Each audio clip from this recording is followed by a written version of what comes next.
interesante es para mí ocuparme de la organización de la Academia Peruana de la Lengua y más aún hacerlo desde la casa en que vivió sus últimos años y en la cual fallece don Ricardo Palma, que fue su gran promotor. En mi condición de vicepresidente de la Academia Peruana de la Lengua, he tenido ocasión de estudiar este asunto con cierto detenimiento y ahora tengo una idea más o menos clara de todos los pormenores que rodearon el establecimiento y el funcionamiento primitivo de esta importante asociación. La Academia Peruana de la Lengua no es la primera que se estableció en América Latina. Antes lo habían sido las de Colombia, Ecuador, Chile, El Salvador, México. Cuando la guerra del Pacífico inclusive no había terminado, ya desde el secretario general de la Academia, desde España, le estaba enviando notas a Palma, diciéndole, ¿por qué no se reúnen ustedes y organizan una academia peruana? Y Palma trató de hacerlo en el entendido que en esos meses, esos años, él estaba sumamente ocupado porque le había correspondido la tarea tan importante de reconstruir la Biblioteca Nacional. La Biblioteca Nacional había sido destruida totalmente, los invasores no habían dejado ni 10% de los libros que habían antes.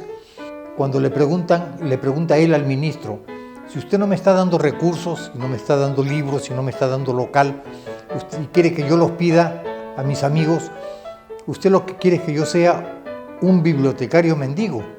Y el ministro, su amigo y contemporáneo Lavalle, le contesta, efectivamente, que usted sea el bibliotecario mendigo. Y Palma toma esto como un reto y empieza a escribir como un bibliotecario mendigo a todos sus amigos en todos los países del mundo. Las cartas estuvieron tan bien hechas, el pedido estaba tan bien hecho, que todos los que recibían esas comunicaciones colaboraban de una manera muy generosa, muy auténtica, muy favorable al Perú, enviando libros. Y es así como el 28 de julio del año 84 se reabre la Biblioteca Nacional. Y ese es el momento en el cual Palma ya empieza a tratar de organizar la Academia Peruana.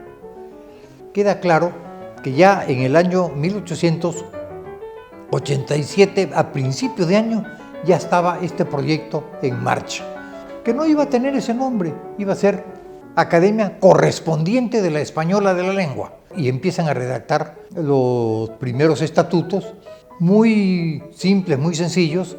Se establece que debe informársele al presidente de la República para que pueda asistir a la ceremonia de inauguración de la Academia, que fue el 30 de agosto del 87.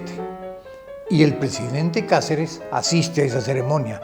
Pero mientras tanto, los futuros presuntos académicos peruanos, que eran 11, porque el 12º no estaba en Lima, se reúnen para decidir quién mandaba la carta a España. Y acuerdan que fuera Palma en su condición de académico correspondiente más antiguo. Y cuando reciben la aprobación, ya pasa a ser necesario que se elija al primer presidente. Y entonces, por diferentes razones que Palma cuenta muy detenidamente, se acuerda que el primer presidente iba a ser Lavalle, pero se acuerda en primer lugar que el primer presidente iba a ser Palma. Pero en el momento de la votación, Palma fue derrotado y se elige a Lavalle. Y Lavalle, por razones políticas, porque es un hombre que tenía los méritos suficientes, por razones políticas declina y entonces acuerdan elegir a la persona que tenía el más vuelo político en la Academia, que fue a don Francisco García Calderón, el expresidente peruano que había estado desterrado en Chile. Y sobre esas bases, a fines de agosto del año 87, se inaugura la Academia, ya con el nombre correcto, Academia Peruana de la Lengua. Y con esos estatutos el 25 de diciembre de 1887, los 12 académicos, porque ya estaban completos con la llegada de Coronel Segarra, con las 12 firmantes, se firma el acta de constitución de la Academia Peruana de la Lengua. La mayoría de los integrantes de la Academia eran gente muy ocupada. Palma cuenta cómo meses después ha pasado como 6 meses y no hemos podido tener ni una ocasión en que se reúnan los 7 que nos daban el quórum. Con Javier Prado se reinician las actividades y se reinician de una manera muy, muy interesante, porque Prado logra que se publique el primer boletín de la Academia. En realidad no fue el primero, porque el primero había sido publicado en la época de la fundación de la Academia, 20 y tantos años atrás, en el año 87. Fallece Javier Prado en el año 22 y otra vez la Academia se queda en el aire. Después de que se reabre en el año 1932, y asume la presidencia José de la Ribagüero, Ribagüero, en su condición de presidente de la Academia, dicta 2 o 3 conferencias sumamente importantes sobre Lope de Vega, sobre otros escritores importantes dentro de la literatura universal, y Ribagüero muere en el año 44. Y asume la presidencia Víctor Andrés Belaúnde, pero Víctor Andrés Belaúnde pasa a ser embajador del Perú ante las Naciones Unidas, de tal forma que otra vez está un poco descabezada la Academia. En la época de Belaúnde continúa realizándose actividades, pero sin mayor brillo, hasta que en el año 67 fallece Belaúnde y asume la presidencia de la Academia el doctor Aurelio Miró Quesada Sosa, un hombre con una gran vocación para la literatura, una gran vocación para organizar cosas. No solo reinicia las actividades de la Academia plenamente, sino empieza a sacar un boletín. Ahora estamos en el boletín número 60 y tanto, 64, 65 me parece, lo que puede dar una idea de la continuidad que ha tenido la Academia desde que Miró Quesada la tomó. La Academia ha tenido suerte porque cuando se constituyó, hace 100 y pico años, se constituyó como una asociación civil sin fines de lucro.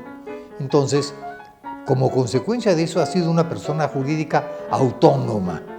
Y dada su condición de persona jurídica autónoma, ha recibido pues un cierto apoyo gubernamental que está regido por el compromiso establecido en el Pacto de Bogotá, que establece que los gobiernos latinoamericanos deben cumplir con la obligación de financiar las actividades de las academias en sus respectivos países.